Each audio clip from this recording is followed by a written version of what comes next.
Step away from that bar before you embarrass yourself. Sloane Harrington snatched Andre Whitaker's bourbon from the counter. You buy one expensive drink and suddenly think you belong here. Andre didn't move. Are you deaf? She shoved his papers aside. Look at you, sitting there like some kind of big shot. The entire bar fell silent. Phones began to rise. Andre's voice remained calm. Put the glass down. Sloane laughed directly in his face. Or what? You're going to call your imaginary lawyer? Behind the counter, Maya Delgado froze. Sloane lifted the glass even higher. People with real money don't have to pretend. Then she poured the bourbon over Andre's head. Whiskey streamed down his face and soaked through his shirt. Sloane smirked and pointed toward the door. There.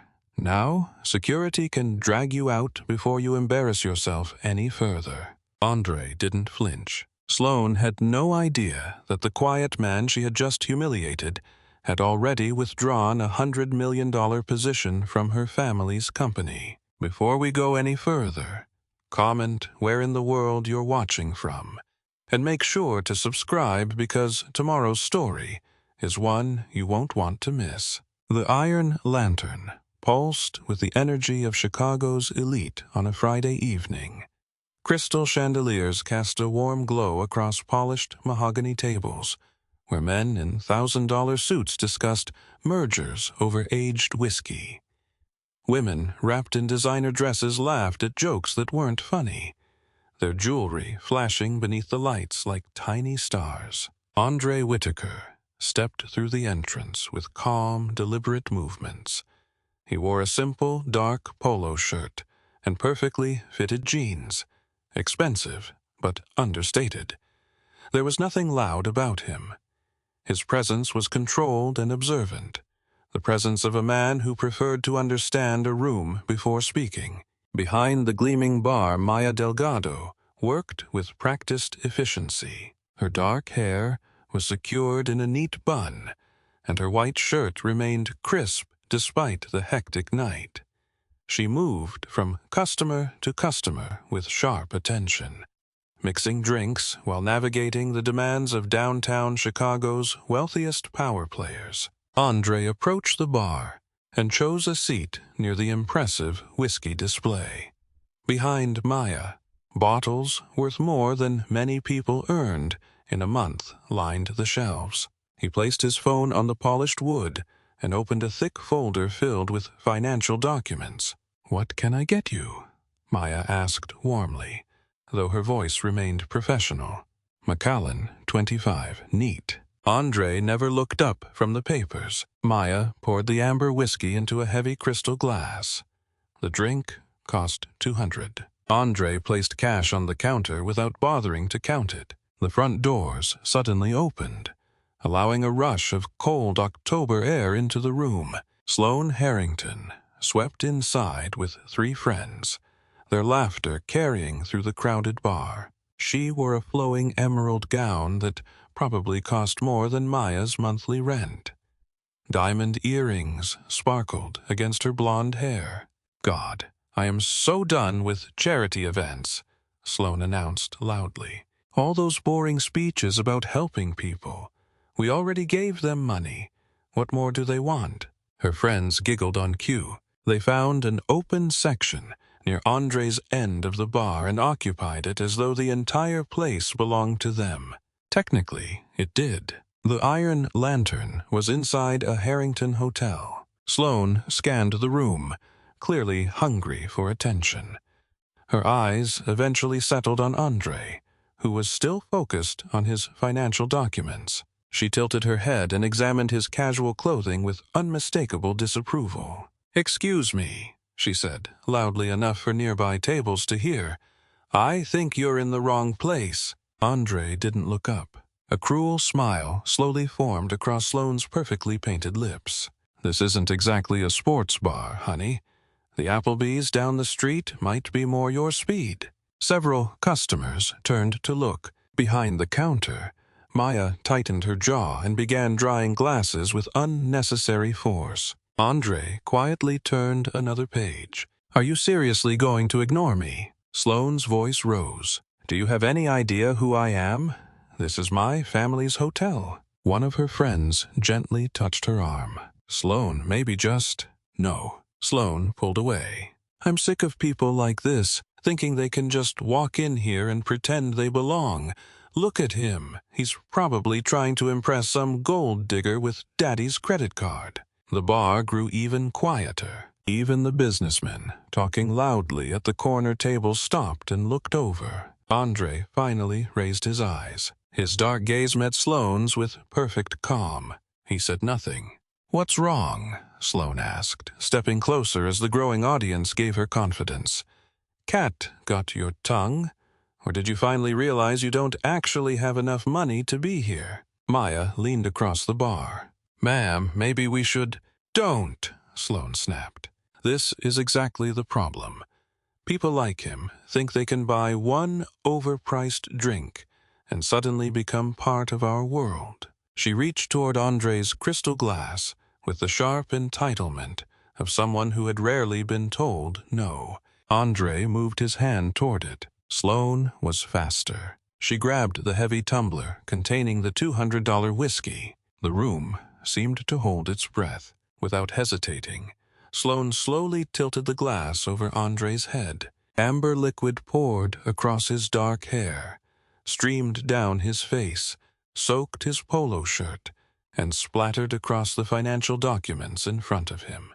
The sharp smell of alcohol filled the air. Gasps spread throughout the bar. Phones appeared everywhere, their cameras recording every second.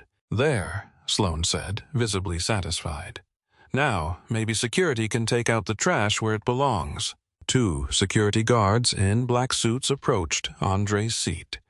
Both looked uncomfortable, but they were clearly prepared to act. Andre rose slowly. Whiskey still dripped from his chin. He took a cloth napkin from the bar and wiped his face with precise, almost ceremonial movements. His composure never broke. Everyone waited. Andre looked directly at Sloane. When he spoke, his voice was quiet, yet somehow carried through the silent room. "Interesting timing." He paused.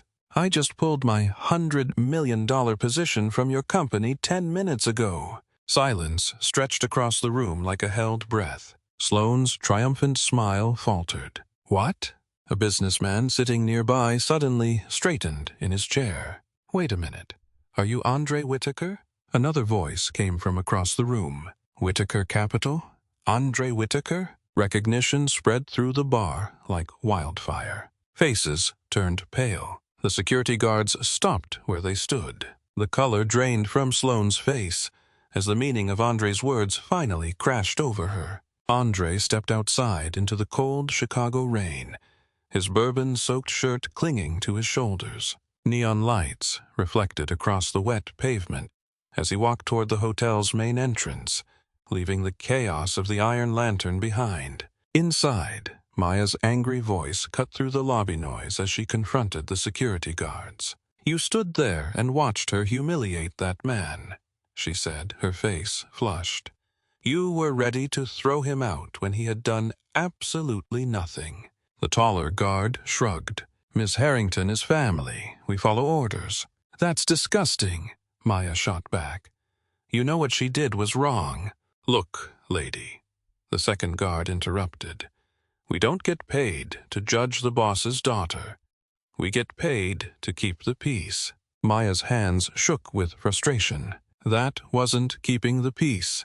That was enabling a spoiled brat who thinks money makes her untouchable. Inside the bar, Sloane paced frantically between tables, her designer heels clicking against the marble floor. Her friends had fallen silent. They stared down at their phones as the implications of what had happened began to sink in. "This can't be happening," Sloane muttered. "He was nobody. He looked like nobody."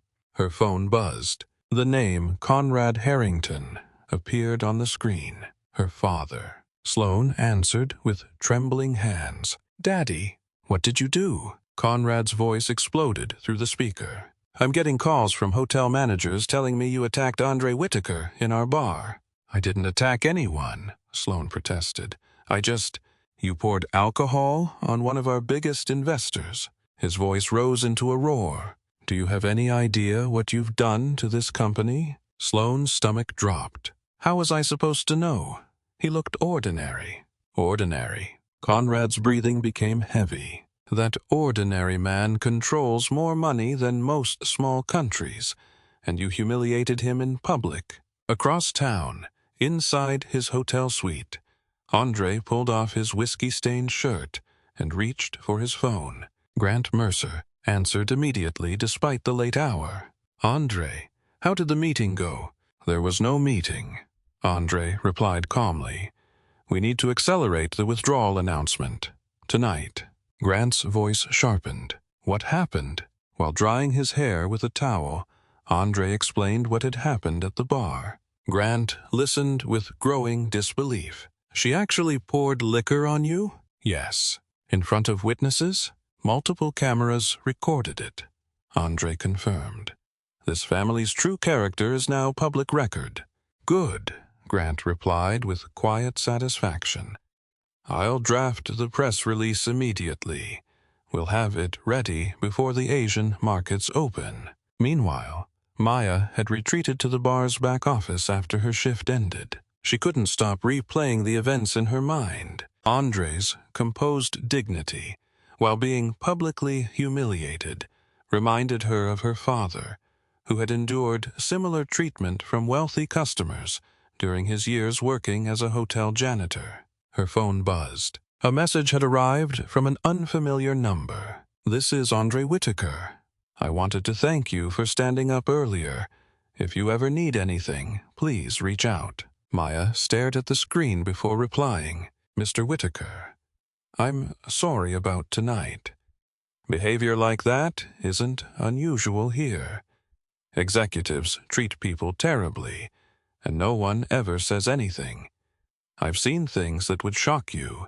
Elsewhere in the city, a customer named Luis Navarro sat inside his apartment, uploading the footage from his phone to social media. He captioned it, 'Rich woman pours drink on quiet man at upscale bar.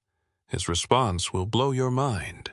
The video began spreading almost immediately. Within an hour, comments flooded in, expressing outrage at Sloane's cruelty and admiration for Andre's extraordinary composure. The footage captured everything: Sloane's mocking laughter, Andre's calm response, and the exact moment nearby businessmen realized who he was. Former Harrington employees began emerging from the shadows, adding their own experiences in comment threads. One former employee wrote, "I worked housekeeping at Harrington Properties for 6 years.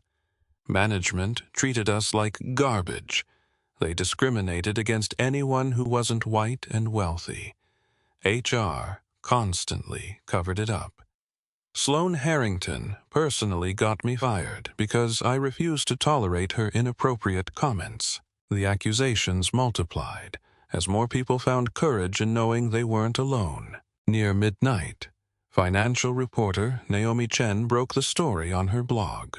Whitaker Capital officially withdraws $100 million investment from Harrington International. Overnight trading showed Harrington stock plunging as international investors began to panic over the company's stability and leadership. Early Saturday morning, sunlight streamed through the floor-to-ceiling windows of Conrad Harrington's penthouse office overlooking Lake Michigan. The 68-year-old billionaire stood rigidly behind his mahogany desk, his silver hair perfectly styled despite the early hour. 3 enormous television screens mounted on the wall played different news channels. Every one of them was showing the same humiliating video. Sloane sat slumped in a leather chair, still wearing the wrinkled gala dress from the previous night. Dark makeup was smeared beneath her eyes. She seemed fragile and strangely small.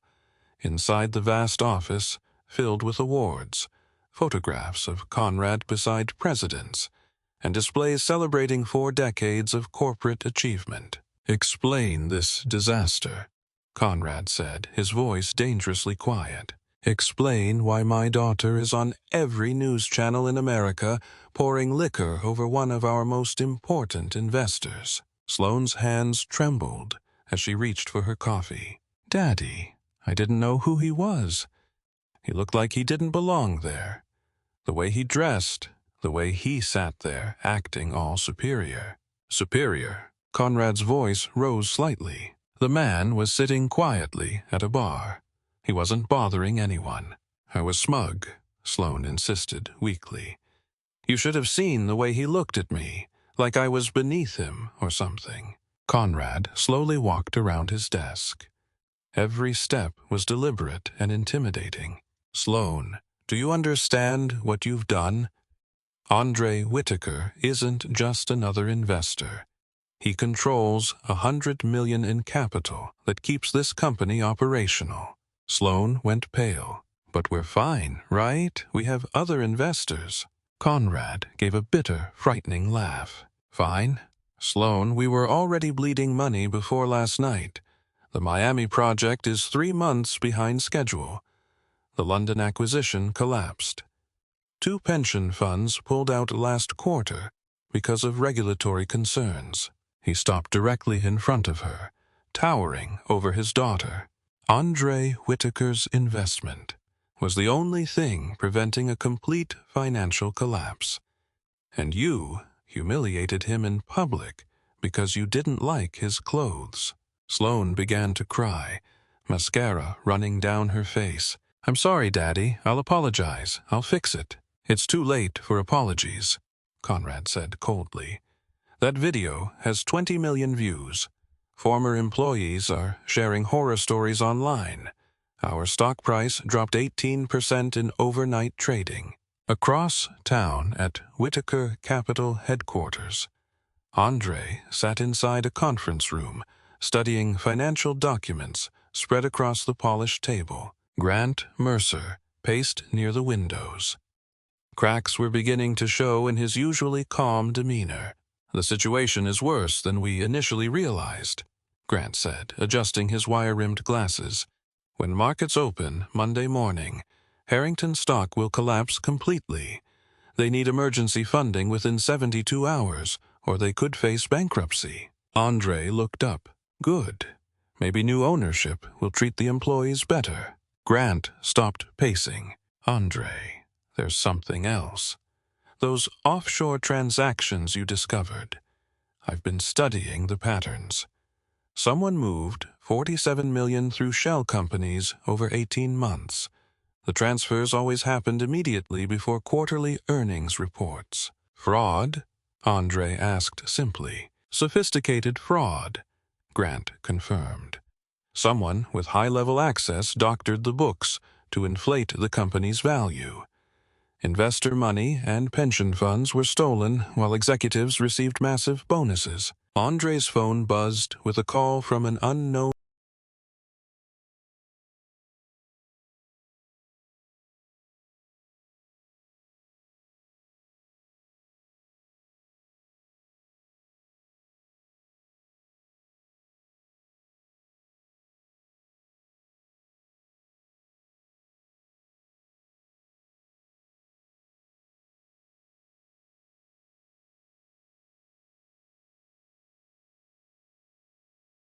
funding within 72 hours, or they could face bankruptcy. Andre looked up. Good. Maybe new ownership will treat the employees better. Grant stopped pacing. Andre, there's something else. Those offshore transactions you discovered. I've been studying the patterns. Someone moved $47 million through shell companies over 18 months. The transfers always happened immediately before quarterly earnings reports. Fraud? Andre asked simply. Sophisticated fraud, Grant confirmed. Someone with high-level access doctored the books to inflate the company's value. Investor money and pension funds were stolen while executives received massive bonuses. Andre's phone buzzed with a call from an unknown number. He answered cautiously. Mr. Whitaker? This is Conrad Harrington. I believe we need to speak privately. 2 hours later, Andre walked through the marble lobby of the Harrington Grand Hotel toward the executive elevator. The same place where he had been humiliated now felt completely different. Employees looked at him nervously. Everyone recognized him from the viral video. Conrad waited inside his private conference room, immaculately dressed in a tailored navy suit. His smile was polished, practiced, and empty. "Andre, please sit. Can I get you coffee? Perhaps some bourbon?" The attempted joke fell flat. "I'm fine," Andre replied, remaining on his feet. Conrad's expression hardened slightly. "Let's be direct. Last night was an unfortunate misunderstanding. My daughter behaved foolishly, and I sincerely apologize. But we're both businessmen. We can resolve this professionally." Andre remained silent. "I'm prepared to offer you significant compensation," Conrad continued. "A formal public apology from Sloan, a guaranteed seat on the Harrington International Board, and 20% above your original investment if you publicly restore confidence in the company." "No." The single word came quietly. Conrad's polished composure cracked. "No? Andre, be reasonable. Everyone benefits. You make money, we stabilize the company, and thousands of employees keep their jobs. Your company is built on fraud," Andre said quietly. "I found the offshore accounts, the doctored earnings reports, and the stolen pension money." Conrad went completely still. "I don't know what you think you found, but $47 million moved through shell companies," Andre interrupted. "Always timed before quarterly reports. Someone with executive access has been stealing from investors for over a year." Silence stretched between them like a wire pulled tight. When Conrad finally spoke, his voice was cold as winter. "Andre, you're making a serious mistake. If you try to destroy this company, I will destroy you. I have connections in Washington, New York, and every major financial center. I can make your life extremely difficult." Andre turned toward the door. "We're finished here. Think carefully," Conrad called after him. "Men like you don't usually survive wars with men like me." Andre walked out without responding. Inside the hotel parking garage, he checked his phone. An anonymous message was waiting. "They know you found the records. Be careful. They're already covering their tracks." Andre chose a coffee shop 6 blocks from the Harrington Grand Hotel. The afternoon crowd offered ideal cover for a private conversation. He sat in a back corner, where he could watch the entrance through the window. Maya Delgado arrived 15 minutes late, nervously scanning the room before approaching his table. Dark circles shadowed her eyes. Her hands trembled slightly as she sat down. "I shouldn't be here," she whispered. "If they find out I'm talking to you." "They won't," Andre said calmly. "Tell me what you've seen." Maya looked around again. 2 teenagers shared earbuds at a nearby table. An elderly man read a newspaper beside the window. No one appeared interested in them. "It's been happening for years," Maya said quietly. "Executives would bring complaint files to me and tell me to lose them in the system. Sexual harassment reports, discrimination complaints, workplace injuries. They made copies disappear from employee records." Andre leaned forward. "How many times?" "Dozens, maybe hundreds." Her voice strengthened as she continued. "Sloan was the worst. She humiliated staff members during busy shifts, right in front of customers. Waitresses, housekeeping employees, front desk clerks. She screamed at them, called them stupid, threatened their jobs." "What happened when people complained?" "Nothing. Conrad always protected her." Maya took out her phone and scrolled through several messages. "Look at this. A housekeeper named Rosa Alvarez complained after Sloan threw a wine glass at her head during a private party. The following week, Rosa was fired for supposedly stealing towels." Andre studied Maya's face. She wasn't lying. The fear in her eyes came from witnessing genuine cruelty. There was another case, Maya continued. A server named Daniel Cho threatened to sue after Sloan physically pushed him in front of guests. He said he had witnesses and security footage. What happened to him? Maya's expression darkened. He stopped coming to work. His apartment was cleared out. His phone was disconnected. No one ever heard from him again. A chill ran through Andre. When? 8 months ago. Maya reached into her purse and removed a small flash drive. I copied some payroll records and executive schedules. It isn't everything, but there's enough to establish patterns. Andre slipped the drive into his pocket. Why are you helping me? Because somebody needs to stop them. Determination hardened Maya's voice. I've watched them destroy people's lives for years. I stayed quiet because I needed the job. I needed the insurance for my mother's medical bills. But what Sloan did to you was evil, pure evil. Across town, Sloan sat in a gleaming conference room with 3 expensive public relations consultants. Charts and graphs covered the walls, displaying social media sentiment and news coverage patterns. We have to flip the narrative immediately, said the lead consultant, a sharp-eyed woman in designer clothes. The public sees your client as a privileged bully, so we make Andre Whitaker the aggressor. How? Sloan demanded. We frame him as a dangerous investor, targeting a woman after misinterpreting an innocent social interaction. We say he's using his money and influence to destroy a family business out of spite. Within hours, carefully constructed statements began appearing on news sites and social media platforms. Television commentators started questioning Andre's motives during evening broadcasts. Is this really about corporate governance? One anchor asked. Or are we watching a powerful man take revenge on a woman who embarrassed him publicly? Meanwhile, Grant Mercer worked late inside his law office, surrounded by financial documents and glowing computer monitors. Records from shell companies were spread across his desk like pieces of a puzzle. Meridian Holdings, he murmured, highlighting another suspicious entity. Registered in the Cayman Islands, received $12 million from Harrington International last quarter.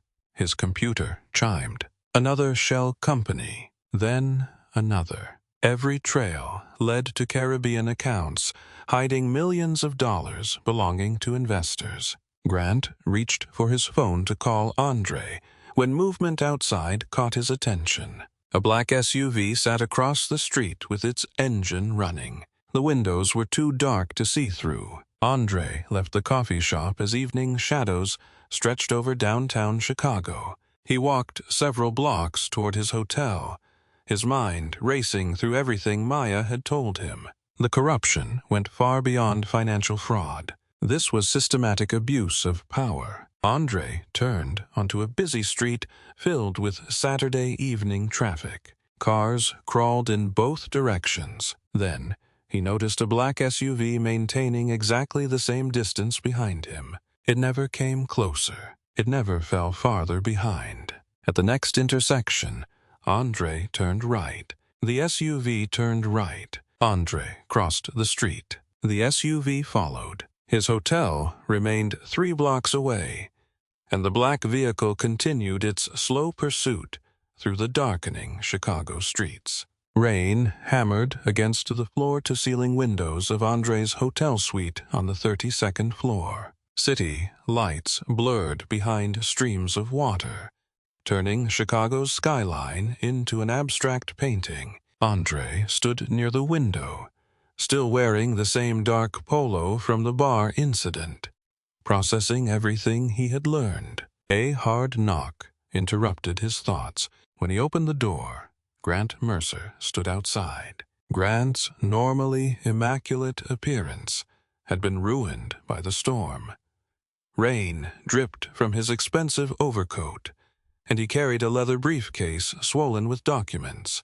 "We have a serious problem." Grant entered without ceremony and placed the briefcase on the marble dining table.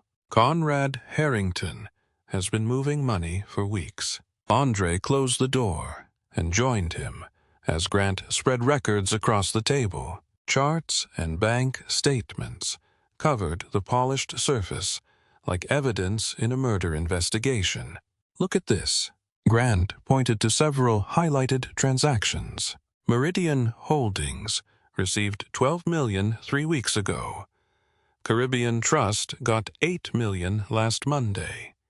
Phoenix International took $15 million on Wednesday. Andre studied the dates. "Before I withdrew my investment." "Exactly. He knew this was coming. Someone warned him you were investigating." Grant's voice carried a dangerous edge. "These weren't panic transfers after your withdrawal. They were planned escape routes." A cold realization settled inside Andre. He's been stealing investor money and hiding it offshore. It gets worse. Every shell company eventually traces back to accounts Conrad personally controls. He has been systematically draining Harrington International, while assuring shareholders the company was financially stable. Thunder crashed outside and rattled the windows. Andre walked back toward the storm as he considered the implications. Conrad hadn't simply committed fraud. He had planned to destroy his own company and escape with stolen millions. "There's more," Grant continued.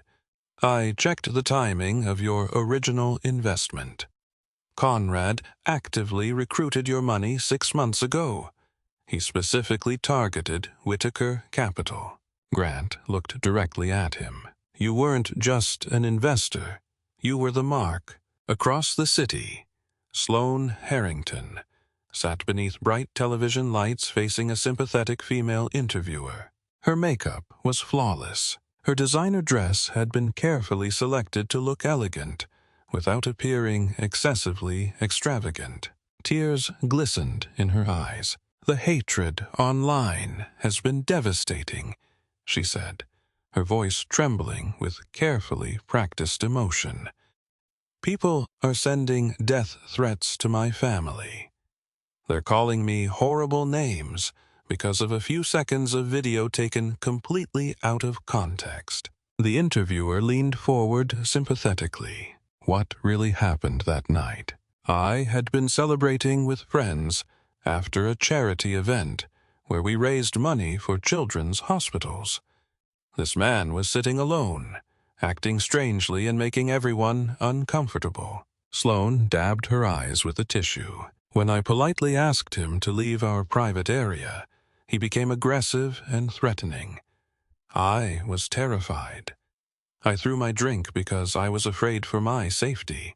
Social media exploded. The hashtag Justice for Sloane began trending alongside Andre Truth. Public opinion fractured into angry camps defending both sides. Meanwhile, Maya Delgado moved quietly through the empty hallways of the Harrington Grand Hotel. Her shift had ended an hour earlier, but she had hidden inside the employee break room until security completed its rounds. Now, she headed toward the executive offices on the 20th floor, using her employee keycard to enter restricted areas. The corridor was dim, illuminated only by emergency lights that cast long shadows across the walls. Maya's heart pounded as she approached the Human Resources office. She knew those filing cabinets contained confidential settlements and employee complaints that Harrington executives believed had been safely buried.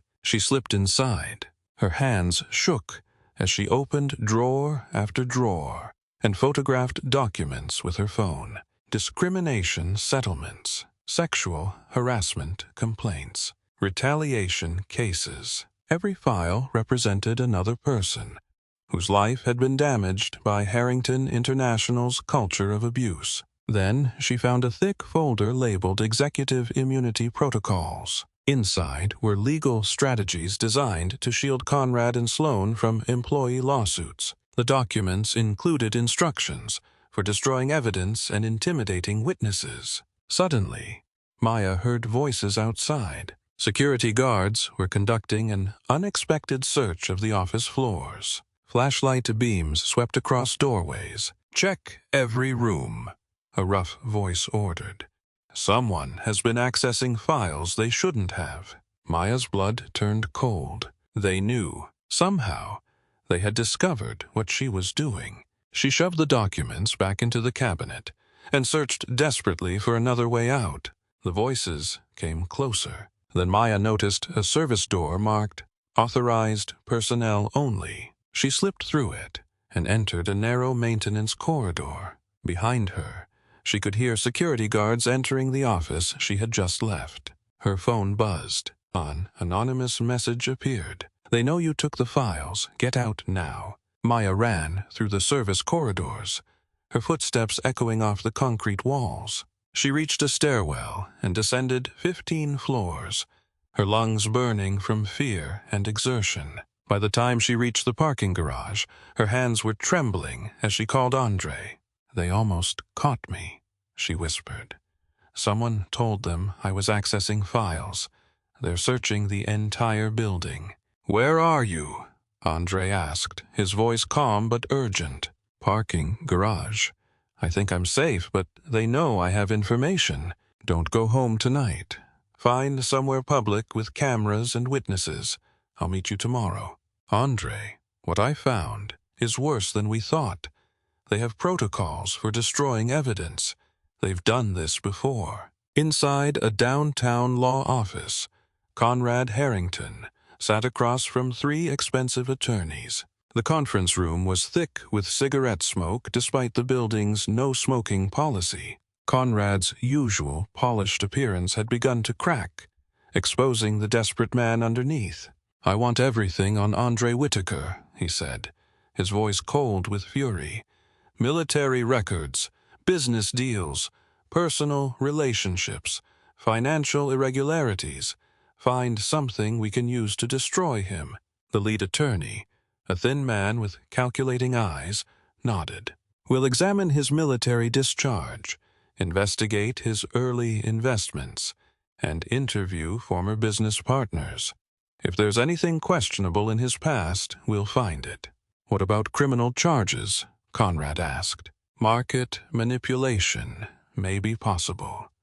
We could argue that he deliberately damaged Harrington International stock for personal gain." For the first time in days, Conrad smiled. "Make it happen." Back inside his hotel suite, Andre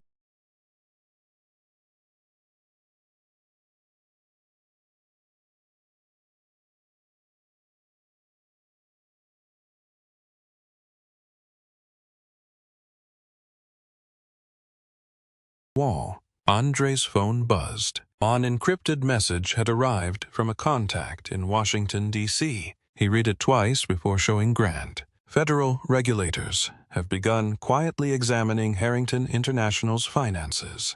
Grant looked up. "That happened faster than I expected. Someone else is investigating them.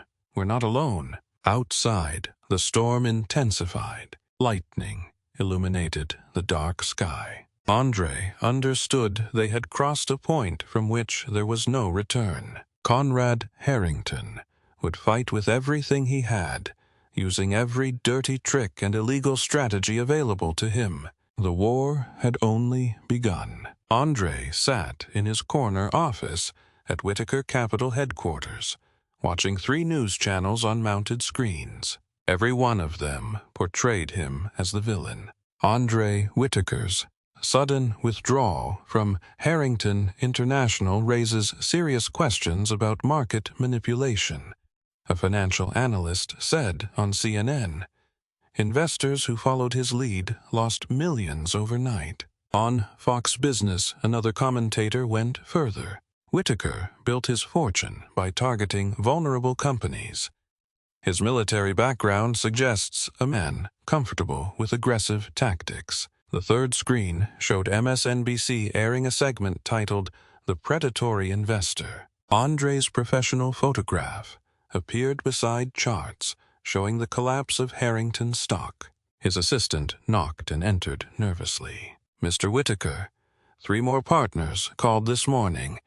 They're concerned about continuing their relationships with us." Andre nodded without taking his eyes from the screens. "Schedule individual meetings with anyone who wants to talk." "Yes, sir. Also, Mr. Mercer is here with updates." Grant entered carrying a thick folder and wearing the grim expression Andre had learned to recognize. "It's getting worse. Conrad Harrington has connections everywhere. Former Defense Department officials, congressional staffers, federal judges. What are they saying about my military service? Anonymous sources claim you received a less than honorable discharge. It's completely false, but the rumor is spreading." Andre finally turned away from the screens. "And my business record? They're trying to portray your early investments as predatory. They're saying you targeted minority-owned companies for hostile takeovers."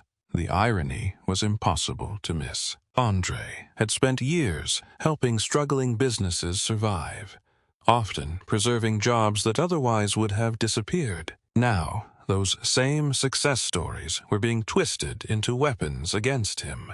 His phone buzzed repeatedly, with messages from business partners, questioning their association with Whitaker Capital. Andre deleted them without replying. "How many investors have pulled out?" "4 smaller ones. The major partners are staying, but they're nervous." Andre walked toward the window, overlooking Chicago's financial district. Below him, the streets were filled with ordinary people who had no idea that their pensions and retirement funds were being manipulated by powerful men playing financial games.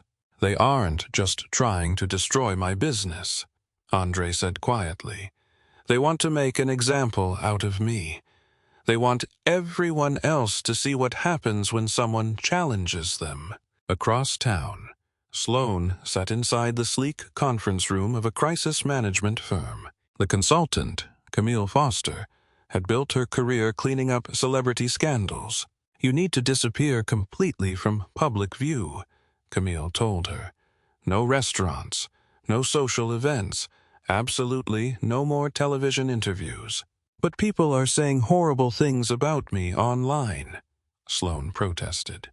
"They're calling me racist. They're turning that stupid video into memes." "That's exactly why you stay hidden. Every time you speak publicly, you make the situation worse." Sloane's hands trembled as she scrolled through thousands of social media comments.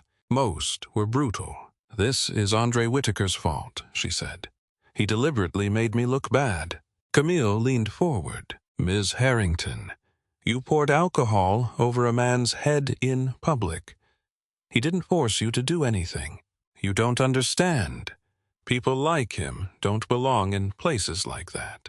Camille stared at her for a long moment. "That attitude is exactly why you're in this mess." Meanwhile, Maya sat on her cousin Gabriella's couch inside a cramped apartment on Chicago's South Side. Printouts and laptop screens surrounded her. She had spent hours cross-referencing executive bonuses with legal settlements. The pattern was unmistakable and disgusting. Every time Harrington International paid money to silence a discrimination complaint, certain executives received performance bonuses.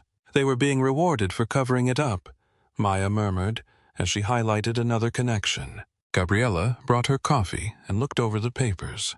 "This looks dangerous, Maya."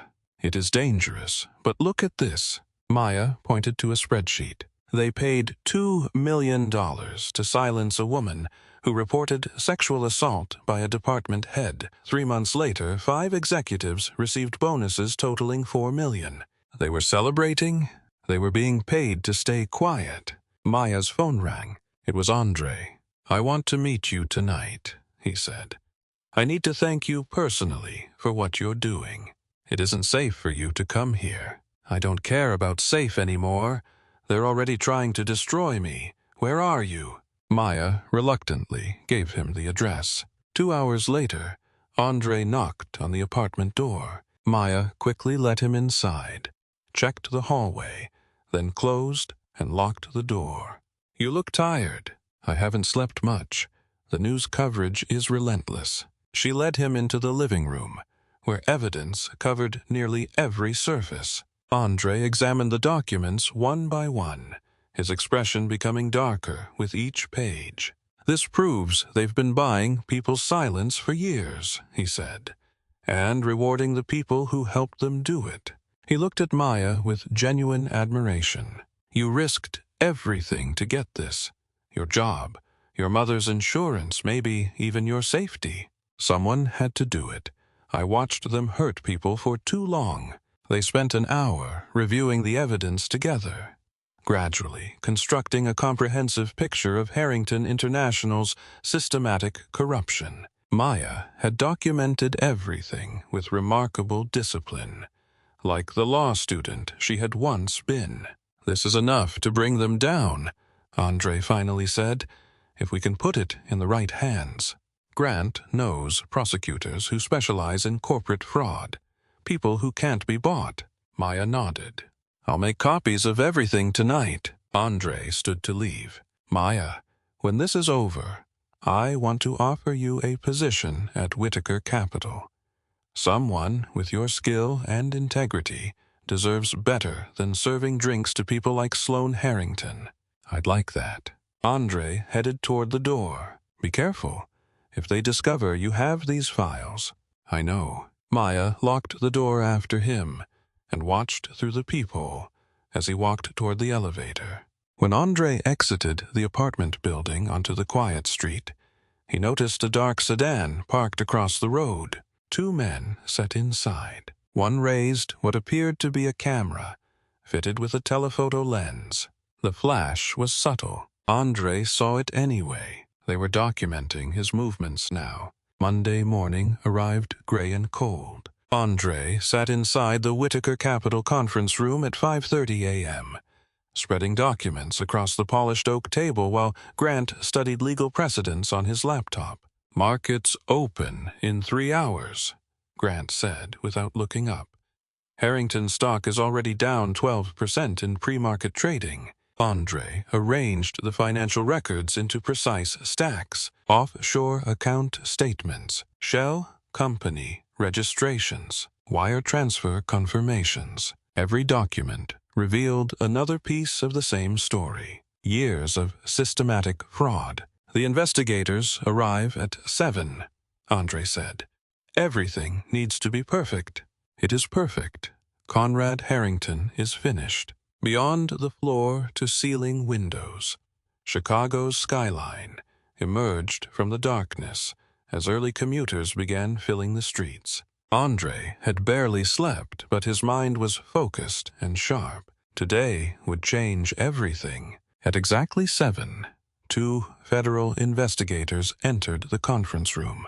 Special Agent Rebecca Hale carried a briefcase and legal pad. Her partner, Agent Marcus Vega, switched on a digital recorder. "Mr. Whitaker, we appreciate your cooperation," Agent Hale said. "Please walk us through what you discovered." Andre began methodically. I explained how an ordinary financial analysis had revealed suspicious patterns in Harrington International's quarterly reports. Foreign subsidiaries that existed only on paper, consulting fees paid to companies with no employees, investment accounts that moved money in circles. "These transactions match classic money laundering structures," Grant added, sliding documents across the table. "Approximately $43 million disappeared over 18 months. Agent Vega carefully examined the banking records. Who else knew about these accounts? Conrad Harrington personally authorized every transfer, Andre replied. His digital signature appears on all major transactions. Agent Hale took detailed notes. Do you have evidence of witness intimidation or document destruction? Andre nodded toward Grant. Grant produced Maya's internal memos. The investigators read in silence, their expressions growing more serious with every page. These documents show systematic destruction of employee complaints, Agent Hale finally said. That's obstruction of justice. When financial markets opened at 9:30 a.m., Harrington International stock immediately plunged 28%. Trading volume exploded as investors rushed to sell. News networks broadcast live images of crowds gathering outside Harrington headquarters, demanding answers. Andre watched from his office television as reporters surrounded the entrance, and security struggled to maintain control. Conrad Harrington had not appeared publicly since Saturday. Andre's phone rang constantly. Business partners called to offer support. Journalists wanted interviews. Investors wanted reassurance about Whitaker Capital. The board of directors just called an emergency meeting, Grant announced as he entered Andre's office carrying fresh coffee. They're discussing Conrad's removal. How long have they been meeting? 2 hours.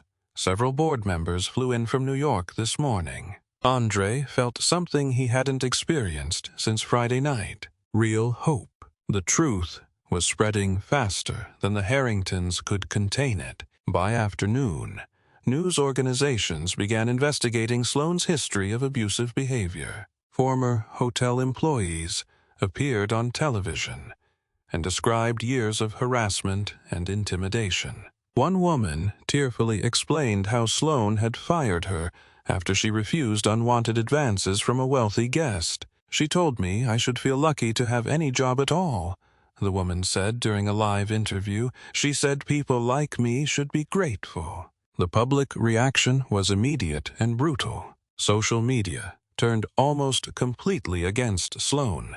Her charity work was exposed as elaborate tax schemes. Her friends publicly distanced themselves. That evening, Andre and Grant quietly celebrated at Romano's, an upscale steakhouse downtown. After days of relentless pressure, the restaurant felt unusually peaceful. Federal indictments could come within a week, Grant said as he cut into his ribeye.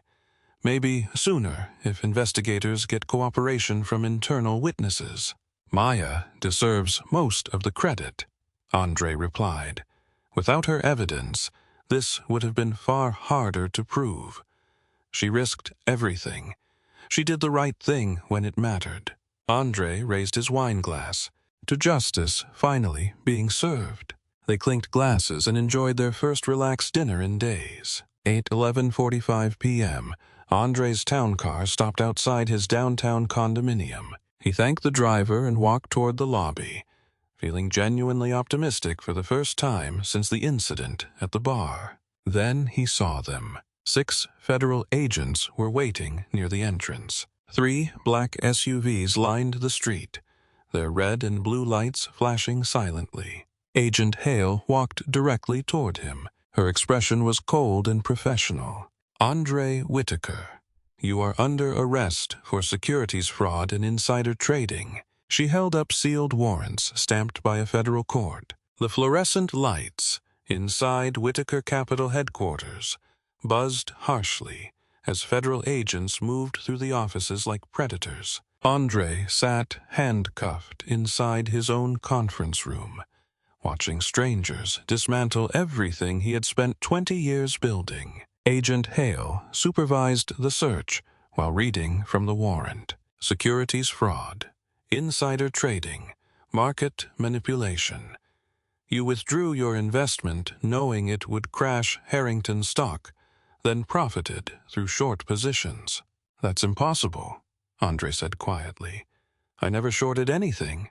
The transaction records say otherwise." Outside the conference room glass, Grant paced frantically while calling emergency legal contacts. Television crews filmed through the windows. Camera flashes illuminated the offices like lightning. Andre's employees huddled beside their desks as agents seized computers and files. 23 people worked for Whitaker Capital. Good people. People with families and mortgages. Now they were watching their livelihoods disappear in real time. By 1 a.m., news channels erupted with breaking coverage. Disgraced investor Andre Whitaker arrested for securities fraud tonight. Federal prosecutors allege Whitaker manipulated Harrington stock prices for enormous profits. The man who portrayed himself as a victim may actually be the criminal. Within hours, the entire narrative reversed. Andre went from whistleblower to villain. Social media erupted with accusations and conspiracy theories. People who had supported him Friday night were suddenly demanding that he be prosecuted. Whitaker Capital's phones rang continuously. Panicked investors demanded immediate withdrawals. Business partners canceled contracts. Banks froze credit lines. This was coordinated, Grant whispered, when he briefly found himself alone with Andre. The evidence looks manufactured, but proving that could take months. How bad is the financial damage? Catastrophic. We've lost $40 million in withdrawn investments since midnight.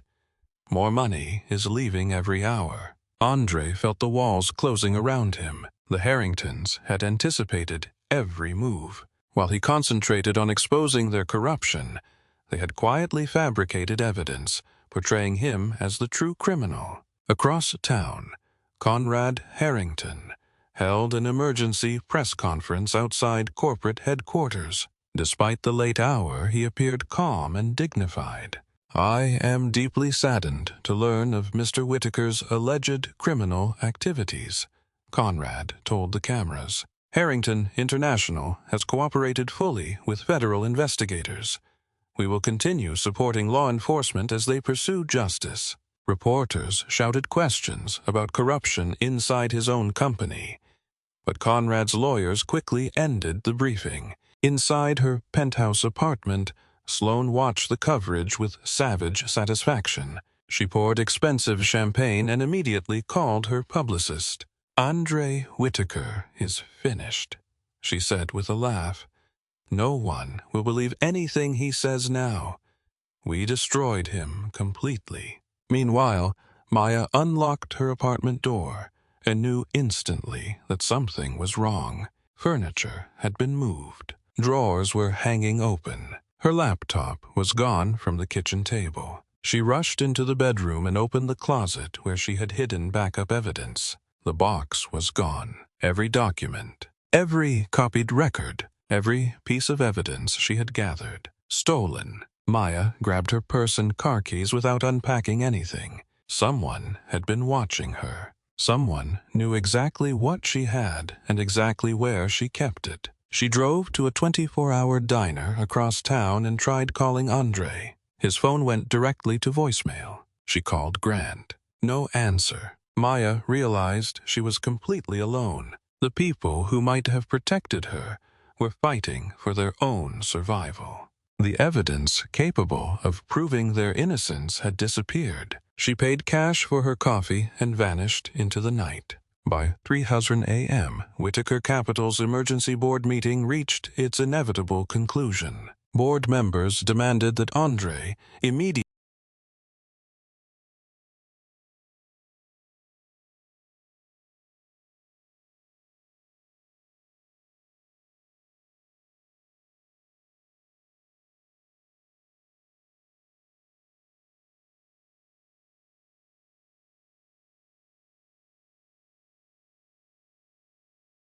until the legal situation is resolved. After everyone left, Andre sat alone inside his dark office. Across several television screens, anchors declared that his career was effectively over. Only 12 hours earlier, those same screens had shown his apparent victory. Now they displayed his complete destruction. Outside, Chicago slept peacefully, while Andre's world burned around him.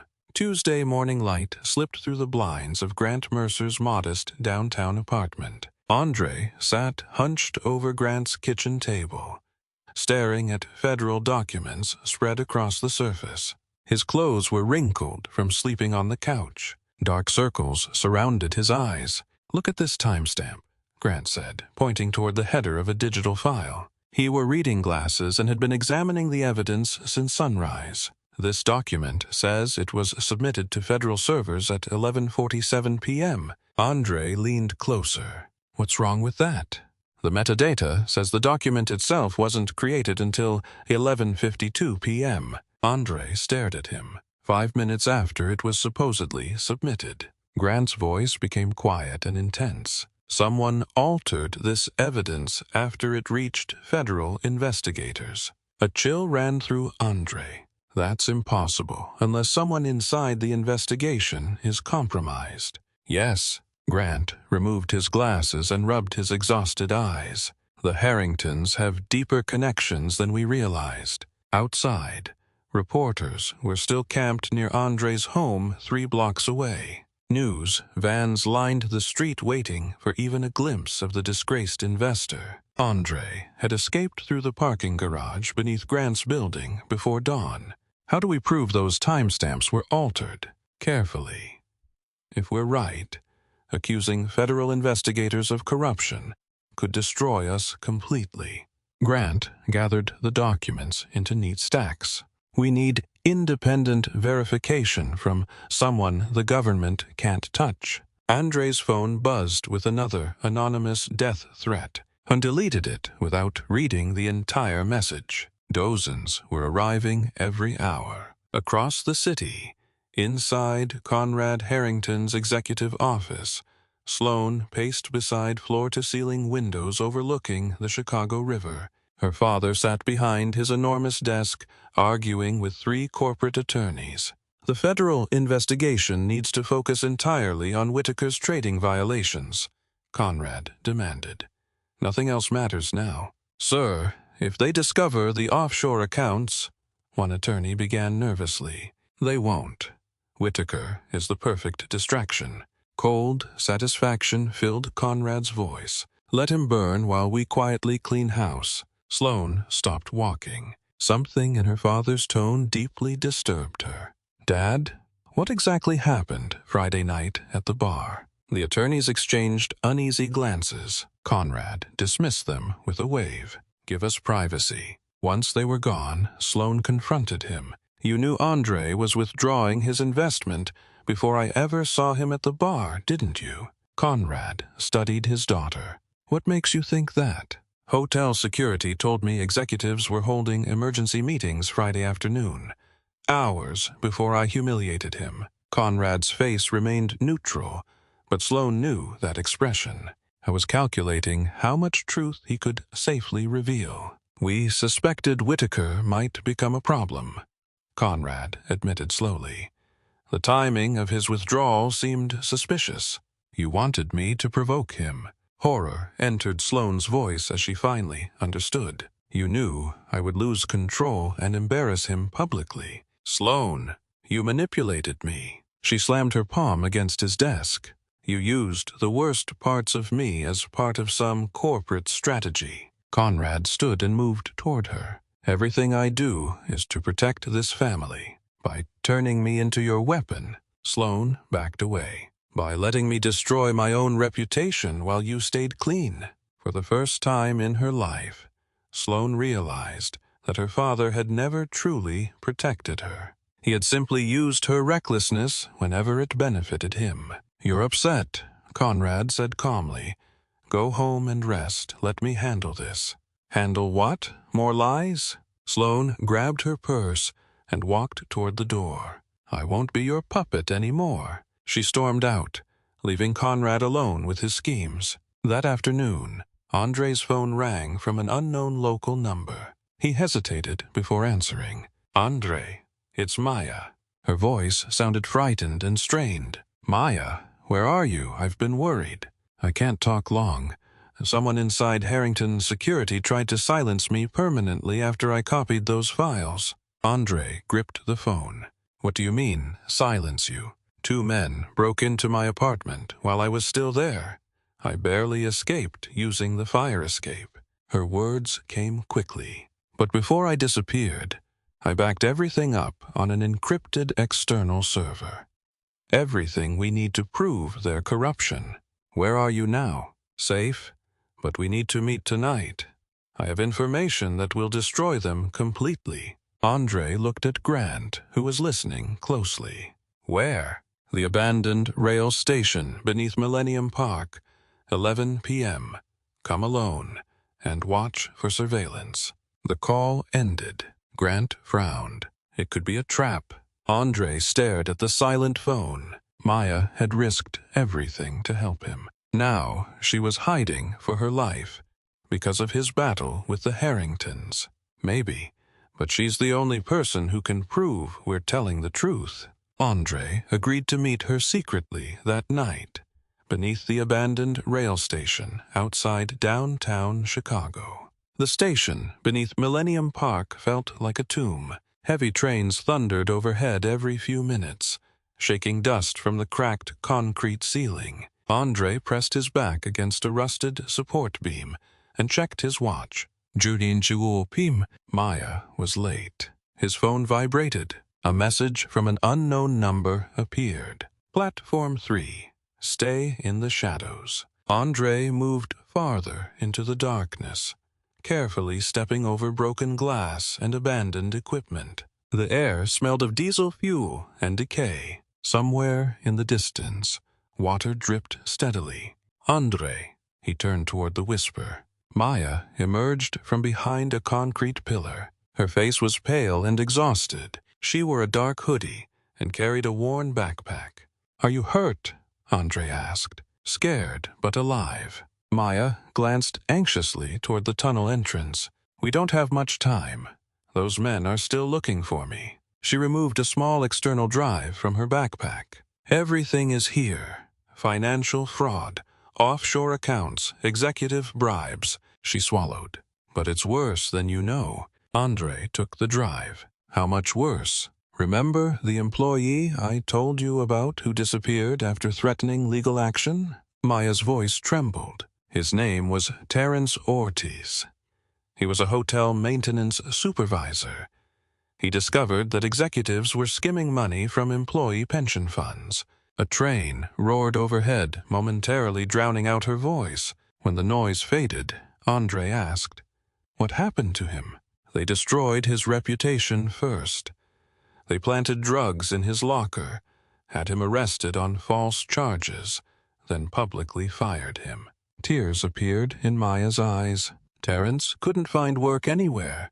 He lost his apartment and started drinking heavily. Cold dread settled in Andre's stomach. 3 months later, police found his body in the Chicago River.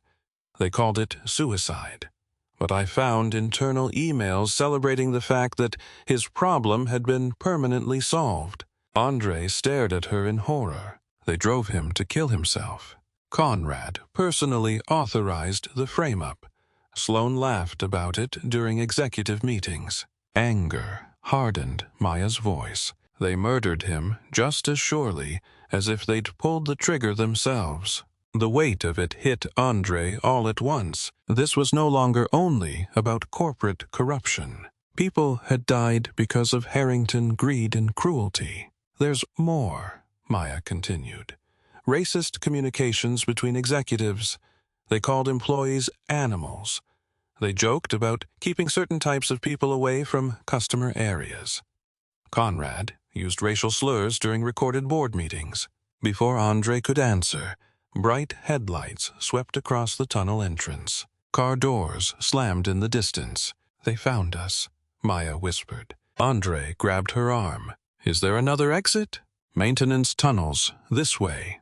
They ran deeper into the abandoned station as footsteps echoed behind them.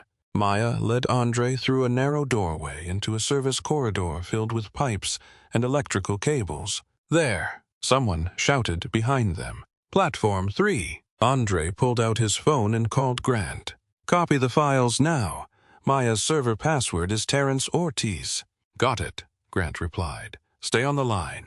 Andre and Maya crawled through a low-maintenance tunnel as the pursuing footsteps came closer. Maya's breathing became sharp and panicked. Andre tried to remain calm, but his heart hammered in his chest. Suddenly, lights flooded the tunnel behind them. Heavy boots splashed through puddles. "Stop running," a man yelled. "We just want to talk." They reached a vertical shaft with a rusty ladder leading upward. Maya climbed first, while Andre remained below, watching the tunnel entrance. A security guard rounded the corner. He carried a flashlight in one hand and something metallic in the other. "Found you," he growled. Andre recognized him from the hotel. A large, intimidating man with dead eyes. The guard charged. Andre moved sideways and grabbed a length of broken pipe from the floor. The guard swung his flashlight like a club. Andre blocked it with the pipe. Metal struck metal, and the impact sent a violent vibration through his arms. "You should have minded your own business," the guard snarled. He rushed Andre again. This time Andre was ready. He stepped aside and brought the pipe down hard across the man's shoulder. The guard stumbled and dropped to one knee. Andre didn't wait. He scrambled up the ladder as quickly as he could. Maya grabbed him from above and helped pull him through the opening. They emerged into an alley behind a closed restaurant. Grant's voice crackled through Andre's phone. "The files are copied. This is unbelievable, Andre. This material is nuclear." Andre looked at Maya. Both were bruised and breathing hard. "Authentic?" he asked Grant. "Devastating. This destroys them forever." Early Wednesday morning, pale light filtered through reinforced windows inside Grant Mercer's secured office suite on the 32nd floor of Chicago's legal district. Andre sat hunched over a laptop, his face illuminated by the screen as he scrolled through page after page of devastating evidence. Maya sat in a leather chair beside him, her hands trembling as she pointed out documents she had risked everything to preserve. Grant paced behind his mahogany desk with a phone pressed to his ear. Despite the explosive evidence surrounding them, his voice remained calm and professional. "Natalie, I need you to look at something that could change everything," he said. "No, I can't discuss it over the phone. Meet me at the usual place in 2 hours. Andre looked up. "Natalie Brooks from the Tribune. She's the only investigative journalist in this city who isn't bought and paid for," Grant replied after ending the call. "If anyone can handle this story properly, it's her." Maya spoke barely, above a whisper. "What if they come after her too?" "They can try," Grant said grimly. "Natalie has spent 20 years exposing corporate corruption. She knows how to protect herself." Andre's phone buzzed again. Another message from his media consultant. The messages had been relentless since the insider trading accusations reached the news. His reputation was being shredded in real time across every major network. "I need to make a statement," Andre said. "The longer I remain silent, the more people believe their lies." Grant nodded. "We'll record it here. Clean background, professional lighting. Keep your voice calm and factual. No emotion, no anger. Even after everything they've done, especially after everything they've done. The second you lose your composure, you become the angry black man they want the public to see. Stay dignified. Let the evidence speak." Maya walked toward the window overlooking the Chicago River. "How did I work for these people for so long without seeing the truth?" "You did see it," Andre replied gently. "You simply didn't have the power to stop it by yourself." Across town, inside Harrington International's penthouse office, Conrad hurled his coffee mug against the wall. Ceramic exploded across the room, leaving dark stains on the expensive wallpaper. 3 executives sat frozen around the conference table. None dared to speak. "How did those files survive?" Conrad demanded in ice-cold fury. "I was told everything had been destroyed." "We thought," one executive began. "You thought?" Conrad slammed his fist against the table. "Thinking isn't your job. Following orders is your job." The door burst open. Sloane stormed inside. Her designer clothes were wrinkled and her makeup smeared. She had spent the entire night replaying everything she had learned about her father. Everyone out.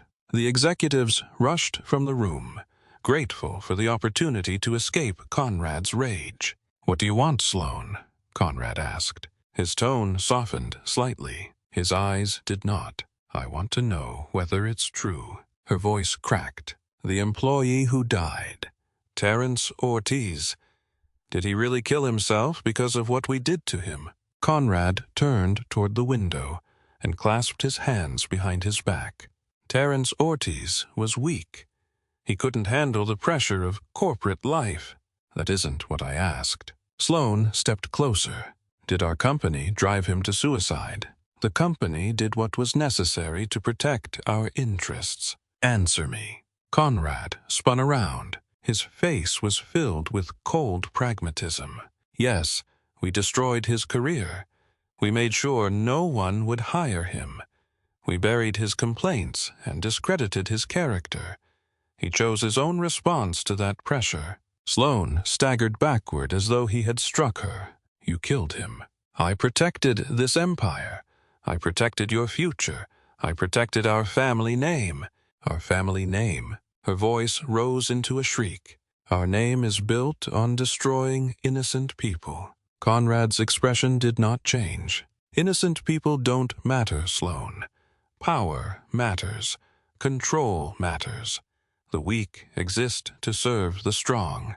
Sloane stared at her father, as though she were seeing him for the first time. This was the man who had raised her, the man who had protected her from consequences, the man who had taught her that wealth made her superior. And now she finally understood. "I was a monster. I can't be part of this anymore," she whispered. "You don't have a choice. You're a Harrington." Back inside Grant's office, Andre finished recording his public statement. His voice had remained steady from beginning to end. His message was clear and uncompromising. "I categorically deny every accusation of insider trading. I withdrew my investment from Harrington International after discovering evidence of systematic fraud and corruption. I will cooperate fully with any legitimate investigation, but I will not be intimidated into silence while powerful people escape accountability for their crimes." Maya watched him with growing admiration. "How do you stay so calm?" "Practice," Andre replied. 23 years in the military teaches you to control your emotions under pressure." Grant's phone rang. He glanced at the caller ID. "Natalie Brooks, that was fast." He answered. "Already? You're certain?" A long silence followed. "We'll be there." Grant hung up and looked toward Andre with grim satisfaction. Social media is beginning to turn. Legal analysts are questioning the timeline behind the insider trading allegations. Some people are starting to realize you were framed. Maya took a deep breath. "I want to go public. I want to testify about everything I saw." Andre shook his head. "Maya, they'll come after you with everything they have. Let them try. Terence Ortiz is dead because I stayed quiet. I'm not going to let anyone else suffer." Grant's phone buzzed with a breaking news alert. He read it, then looked up with a mixture of concern and anticipation. "Conrad Harrington just scheduled a live television interview for tomorrow night. He's going on national television to restore public confidence before markets reopen Friday morning. Thursday evening, inside the crowded Channel 7 News studio, Conrad Harrington adjusted his silk tie and smoothed his silver hair. Camera crews moved rapidly around the brightly illuminated set, while makeup artists applied final touches to his face. Veteran anchor Evelyn Grant reviewed her notes one last time. Conrad felt confident, controlled. This was his world. Commanding rooms, controlling narratives, projecting authority. He had spent 40 years constructing his reputation through carefully orchestrated public appearances. Tonight would be no different. 30 seconds, Mr. Harrington. A production assistant called. Conrad nodded and straightened his shoulders. I had survived corporate scandals before. This was simply another crisis that could be controlled through superior strategy and unwavering confidence. In the studio green room, Sloane paced nervously while watching several television monitors. Her hands shook around her phone as social media posts attacked both her family and Andre Whitaker. She had barely slept in 2 days. Heavy concealer couldn't hide the dark circles beneath her eyes. "This has to work," she whispered. "Daddy will fix everything." But doubt twisted inside her stomach. Her conversation with Conrad had shattered something fundamental in the way she understood her entire life. She could still hear his cold words. Innocent people don't matter. 20 miles away, inside Grant Mercer's secured office, Andre sat perfectly still while watching the broadcast on a large wall-mounted screen. Maya stood beside him, nervously twisting her hands together. Grant remained at his computer, fingers hovering over the keyboard like a pianist preparing for a complicated performance. "Remember," Grant said quietly, "timing is everything. Too early and they'll cut to commercial. Too late and he gets away without consequences." Andre nodded. His expression remained calm, but Maya could see tension tightening his jaw. This moment could determine whether justice prevailed or Conrad Harrington succeeded in destroying Andre's reputation forever. "Good evening. I'm Evelyn Grant," the anchor said into the camera. "Tonight we're joined by Conrad Harrington, CEO of Harrington International, to discuss the explosive accusations involving his company and investor Andre Whitaker." Conrad smiled warmly into the camera, projecting the polished charm that had made him a media favorite for decades. "Evelyn, thank you for giving me the opportunity to address these vicious lies directly. Harrington International has served families and travelers around the world for more than 30 years. We employ thousands of hard-working Americans. The suggestion that we would participate in improper conduct is absolutely ridiculous." Evelyn leaned forward.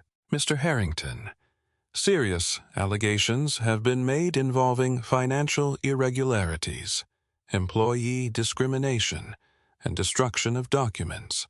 How do you respond?"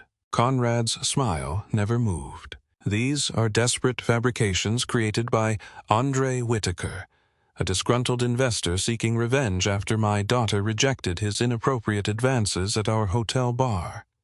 Whitaker manipulated stock prices, withdrew his investment at exactly the right moment to maximize his profits, then created this smear campaign to hide his actions." "Inside Grant's office?" Maya gasped. "He's lying about everything." Andre's hands tightened into fists, but his voice remained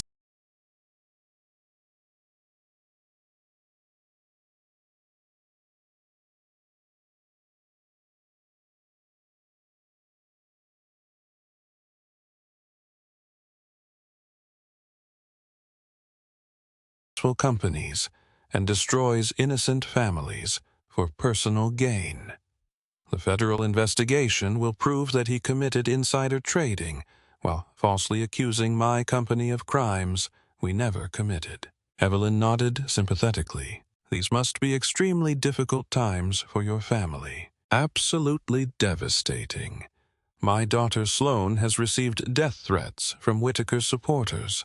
She's a young woman who made a minor social mistake, and now she's being crucified by internet vigilantes following Whitaker's narrative." Inside the green room, Sloane stared at the screen in horror. Her father was portraying her as a helpless victim, while simultaneously positioning her to become the main scapegoat. She suddenly understood his plan. If everything collapsed, Conrad would claim Sloane had acted independently while he remained innocent. Grant's fingers moved rapidly across his keyboard.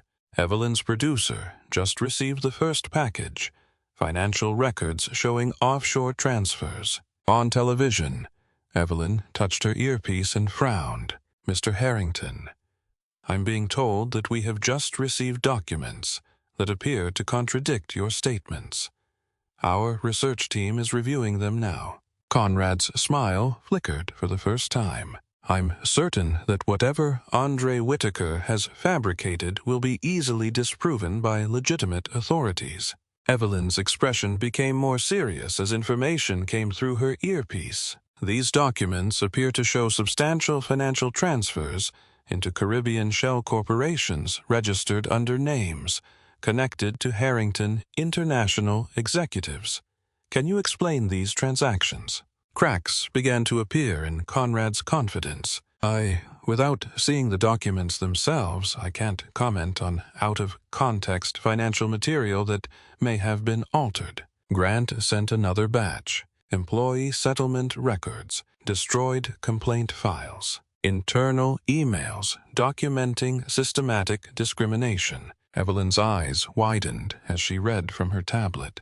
Mr. Harrington, we're now seeing what appear to be internal communications, discussing destruction of employee complaint records and illegal settlements used to silence victims of discrimination. One email appears to carry your signature authorizing a payment intended to keep a lawsuit from becoming public. The color disappeared from Conrad's face. This was not supposed to happen. His media contacts had promised a friendly interview centered on attacking Andre. Those documents are obviously fabricated, he stammered. Andre Whitaker possesses sophisticated resources capable of creating false documentation, Evelyn continued relentlessly. We're also receiving evidence suggesting that the insider trading accusations against Andre Whitaker were fabricated, using altered timestamps and forged financial records. Mr. Harrington, did your company manufacture evidence against Mr. Whitaker to distract attention from your own legal problems? Conrad abruptly stood. His composure was gone. This interview is over. You're ambushing me with fraudulent materials. Inside Grant's office, Andre allowed himself a small smile. He's finished. The television studio erupted into chaos. Conrad began removing his microphone while Evelyn continued reading devastating revelations live on air. Behind the cameras, Sloane watched her father's empire collapse in real time. Her phone buzzed. A breaking news alert filled the screen. Federal agents enter Harrington International headquarters during live television interview. Conrad pushed past camera operators and security personnel, desperately heading toward a private exit he had used countless times. But when he reached the steel door leading into the executive parking garage, 2 federal agents in dark suits were waiting. Conrad Harrington, you're under arrest for securities fraud, obstruction of justice, and conspiracy. Outside Harrington International headquarters, the streets had descended into complete chaos.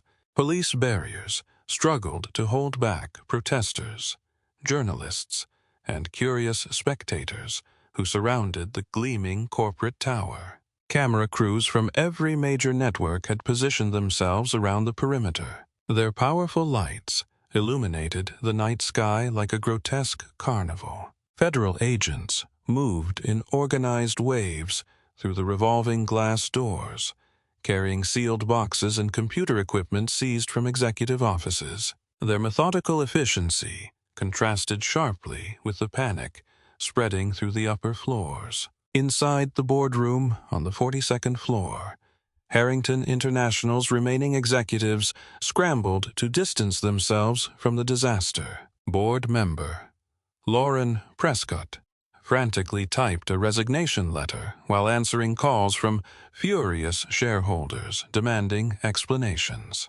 I had no knowledge of any financial irregularities, she insisted into her phone, sweat forming on her forehead despite the air conditioning.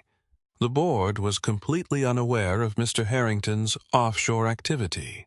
Across the mahogany table, Chief Financial Officer Russell Pierce shredded documents, while his assistant uploaded files to external drives. His hands shook as investigators' footsteps echoed from the hallway. "Sir, they're coming this way," his assistant whispered urgently. 3 more board members formally resigned within the hour. Every one of them claimed complete ignorance of the criminal conduct now being revealed on news channels across America. Down on the street, Sloane sat frozen in the back of a black SUV. Through the window, she watched reporters swarm the building she had once visited with pride. The Harrington name, once associated with prestige and admiration, had become a symbol of corporate corruption and racial arrogance. A reporter spotted her behind the tinted glass and began banging on the window. "Miss Harrington, can you comment on the viral video showing you pouring bourbon on Andre Whitaker? Did you know about your father's criminal activities?" Her driver quickly pulled away from the curb. Reporters chased the SUV on foot, their camera lights flashing through the windows. 2 blocks away, Andre stepped from a black sedan with Grant beside him. Together, they walked calmly through the crowd toward the federal building, where prosecutors were waiting to receive formal evidence. Andre carried a leather briefcase containing the financial records and communications that would permanently seal Conrad Harrington's fate. "Mr. Whitaker," a reporter shoved a microphone toward him. "How does it feel to bring down one of Chicago's most powerful families?" Andre paused. His expression remained measured. This isn't about bringing anyone down. It's about holding people accountable for their actions. Inside the federal building, Maya Delgado sat across from federal prosecutor Monica Reeves, formally documenting the years of misconduct she had witnessed inside Harrington Properties. Her voice remained steady despite the exhaustion weighing on her. "Conrad Harrington personally ordered employee complaint files destroyed," Maya stated clearly for the court recorder. "I watched executives alter payroll records to conceal illegal settlements. Sloane Harrington routinely humiliated staff, and her father always protected her from consequences." Reeves nodded grimly as Maya's testimony was added to the growing mountain of evidence. "How many employees would you estimate suffered retaliation after filing complaints?" "Dozens," Maya answered immediately. "Maybe more. People were afraid to speak because they knew the company could destroy their careers." Meanwhile, news organizations nationwide began broadcasting stories from former Harrington employees. CNN interviewed a Miami housekeeper who described racist treatment by executives. Fox News spoke to a Las Vegas chef who said he had been fired after reporting wage theft. MSNBC featured a former New York manager who had received death threats after questioning discriminatory hiring practices. The overwhelming public outrage created a cascading effect. More victims found the courage to speak openly about their experiences inside Harrington International's toxic corporate culture. Near midnight, Andre left the courthouse after giving his statement. Sloane stood alone near the entrance steps. She had dismissed her security detail and crossed through a hostile crowd to reach him. "Andre," she called softly. He turned. Grant moved instinctively closer, positioning himself protectively. For the first time since the confrontation at the Iron Lantern, Sloane's voice carried genuine remorse instead of arrogance. "I need to apologize." She struggled to continue. "What I did to you was cruel and wrong. I humiliated you because I thought I could get away with it. I'm sorry." Andre studied her carefully. Her expensive clothes were wrinkled. Her makeup had been smeared by tears. The entitled confidence that had once defined her was gone. "I accept your apology," he said without warmth. "But you need to understand something, Sloane." He held her gaze. "Your cruelty that night exposed corruption that had harmed countless people long before you poured bourbon over my head. This was never only about you humiliating me." Sloane nodded.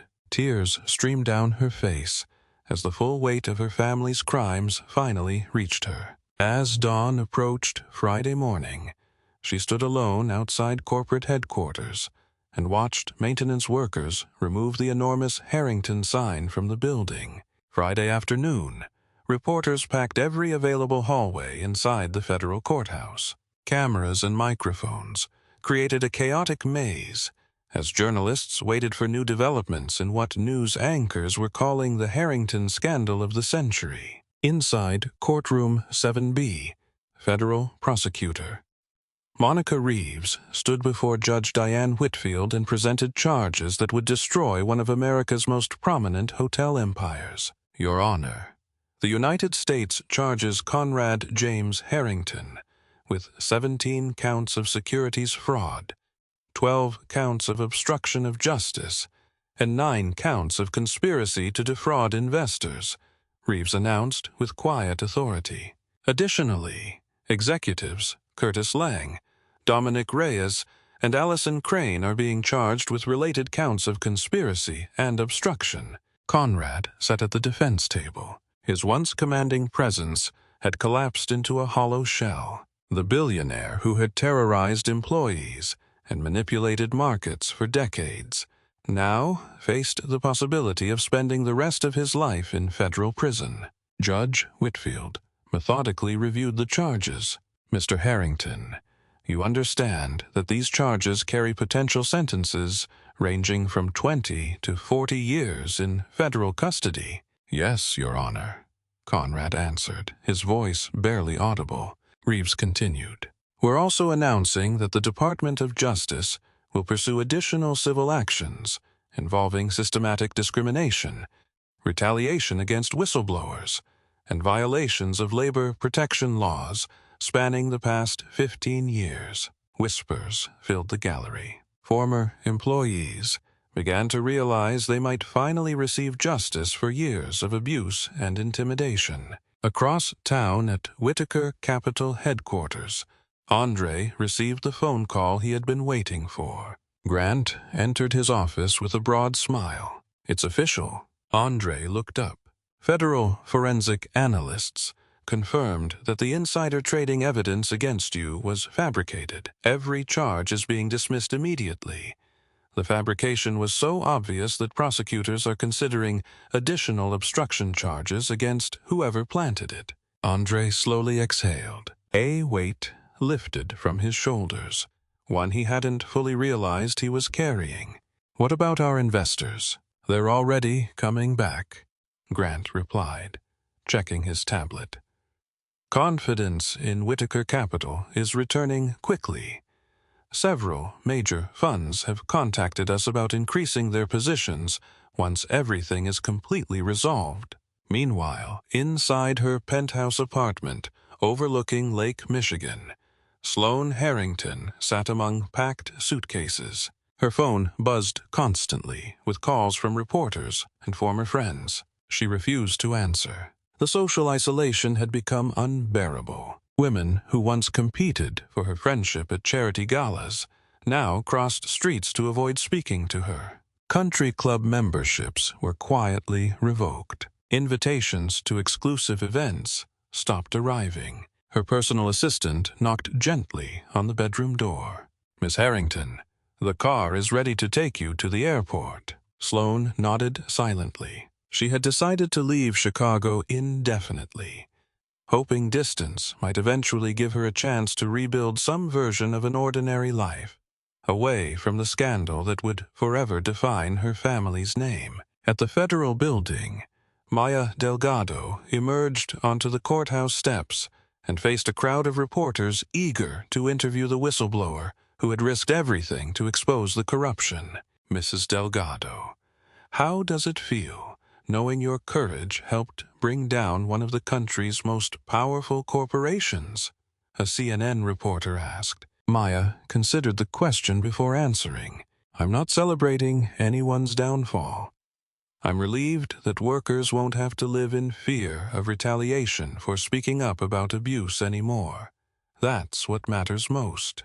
Her words spread rapidly across social media. Viewers praised her integrity and selflessness despite the danger she had faced. Later that afternoon, Andre received an urgent request for a private meeting with representatives from the Harrington International Employees Union. The group included housekeepers, chefs, maintenance workers, and administrative employees.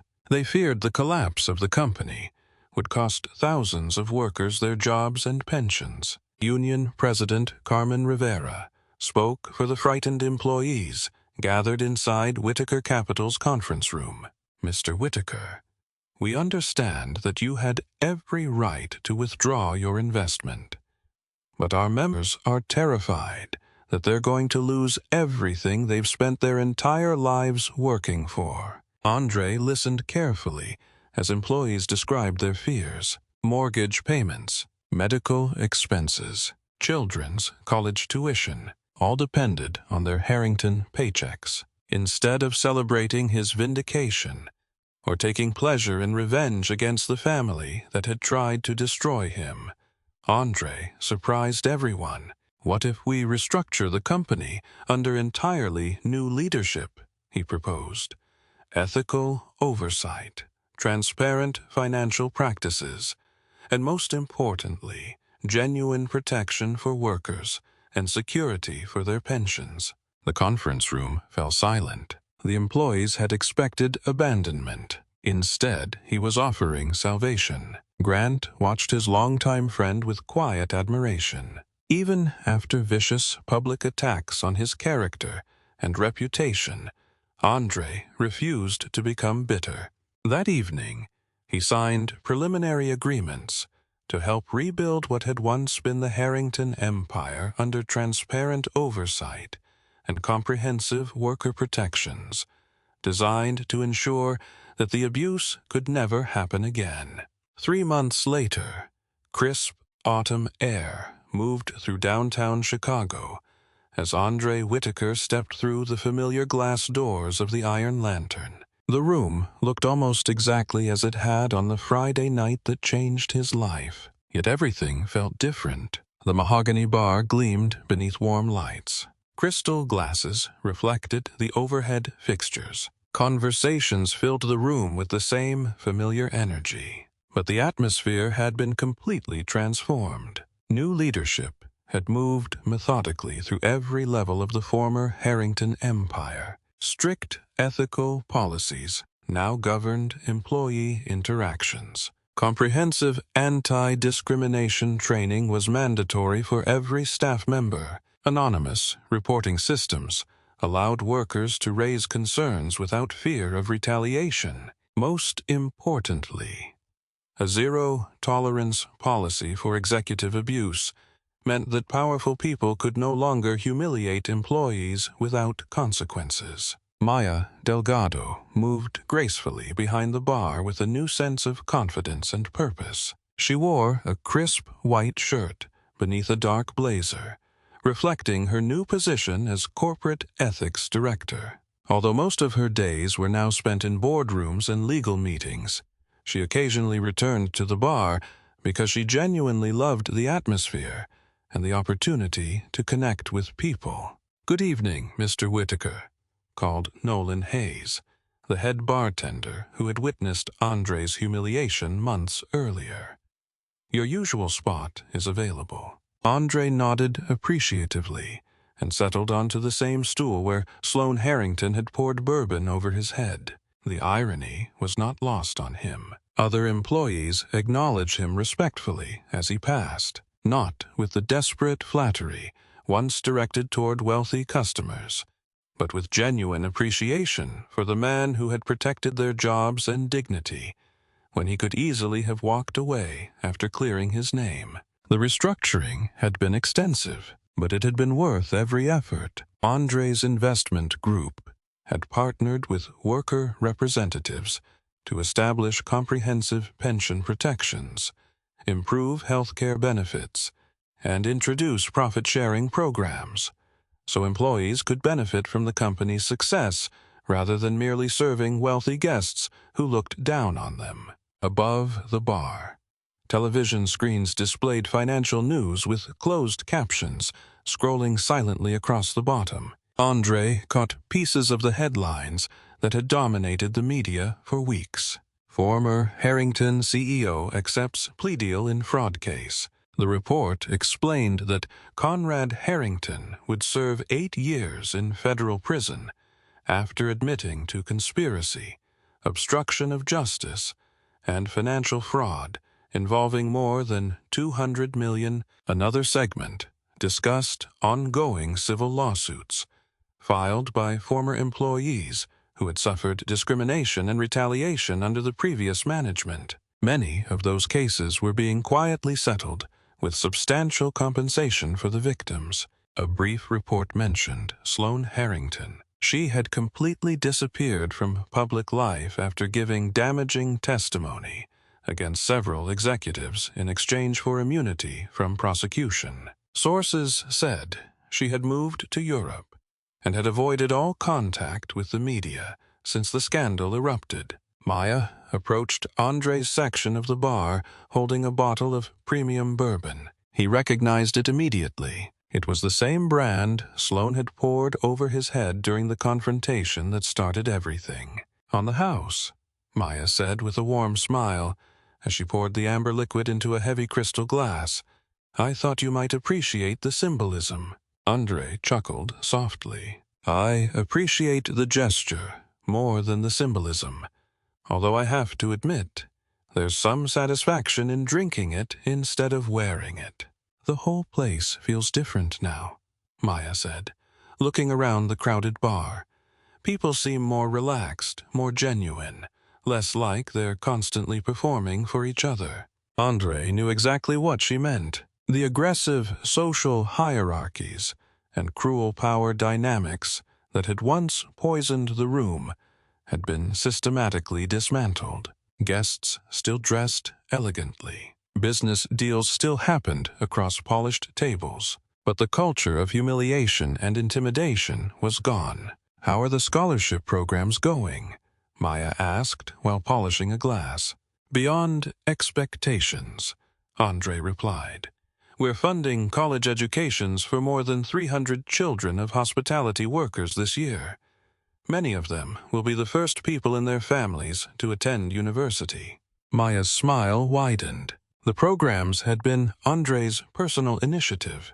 They were funded directly from profits, created by the company's restructuring, rather than through tax-deductible charity gestures designed mainly to generate positive publicity. Andre raised his glass slightly and looked around the crowded bar that had once witnessed his public humiliation. Now it represented something entirely different. Proof that dignity could triumph over cruelty, that justice could defeat corruption, and that sometimes refusing to be broken by powerful bullies could change everything. I hope you enjoyed